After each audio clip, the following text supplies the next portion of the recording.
Welcome to Touch to Click. In this video, I'll show you how to add an overlay in CapCut that tracks a subject, so you can make your edits look dynamic and professional. Now let's get started. Step 1. Open CapCut and tap New Project, then import your main video and the overlay clip or image from your gallery because both are needed for tracking. Add the main video to the timeline first so it becomes the base layer where everything will align. Step 2.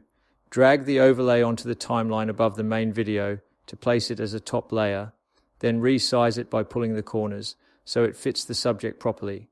Position it directly over the object or person you want to follow because correct placement improves tracking accuracy.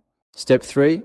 Tap the overlay layer in the timeline to select it, then find and open the tracking option from the bottom toolbar where motion tools are located.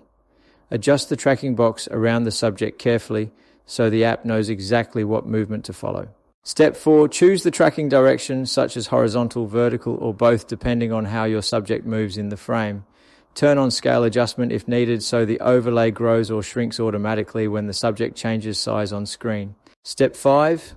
Press the Start Tracking button and let CapCut analyze the motion frame by frame, which may take a few seconds depending on video length.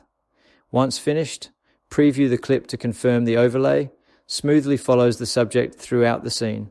Thanks for watching, and don't forget to subscribe to Touch to Click for more helpful tutorials.